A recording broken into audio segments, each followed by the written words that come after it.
क्या पूरी कौम में से कोई एक रिक्शा ड्राइवर तक, मैं इंटेलेक्चुअल्स की बात नहीं कर रहा, कोई एक रिक्शा ड्राइवर तक, कोई सब्जी वाला भी मानेगा कि इमरान खान दहशतगर्द है? इमरान खान को पहले ही माफ़ी मांग लेनी चाहिए थी। इमरान खान को मामलात को यहाँ तक नहीं लाना चाहिए था। मैं पहले दिन से कहता आ रहा हूँ कि इमरान खान जैसी शख्सियत पर दहशतगर्दी का मुकदमा जो कायम किया गया, उससे बड़ा कार जहल नहीं हो सकता था। कम अज़ कम मुकदमा कायम करने वालों अंधों को ये देखना चाहिए था कि सामने जिसके ऊपर वो ये इल्ज़ाम लगा रहे हैं, क्या पूरी कौम में से कोई एक रिक्शा ड्राइवर तक, मैं इंटेलेक्चुअल्स की बात नहीं कर रहा, कोई एक रिक्शा ड्राइवर तक, कोई सब्जी वाला भी मानेगा कि इमरान खान दहशतगर्द है?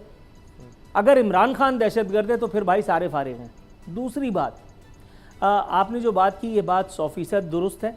हमारे यहाँ इमरान खान ने ये जो काम किया, मैं ज़ाती हैसियत में समझता हूँ, अगर इसे खुशामद न समझा जाए कि इमरान खान ने आज बालिग नज़री का सबूत दिया, अदलिया ने वसत क़ल्बी का सबूत दिया। इमरान खान को पहले ही माफ़ी मांग लेनी चाहिए थी। इमरान खान को मामलात को यहाँ तक नहीं लाना चाहिए था।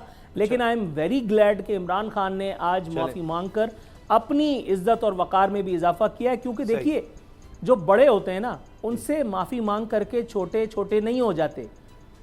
उनका वक़ार, उनकी इज़्ज़त, उनकी तौक़ीर में इजाफा होता है। और अदलिया से बड़ा कौन है यार?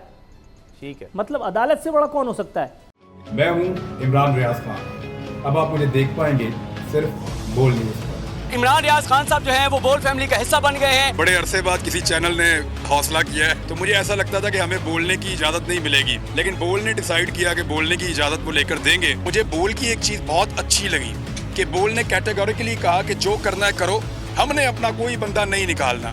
इमरान खान बोल के साथ जुम्मे से इतवार रात 10 बजे। सबसे ज्यादा व्यूज, सबसे ज्यादा रील्स और सबसे ज्यादा रेटिंग के साथ बोल अब भी नंबर 1 पोजीशन पर बरकरार। अगर आपको वीडियो पसंद आई तो लाइक पर क्लिक कीजिए, सब्सक्राइब करें और बेल दबाएं ताकि कोई खबर रह न जाए।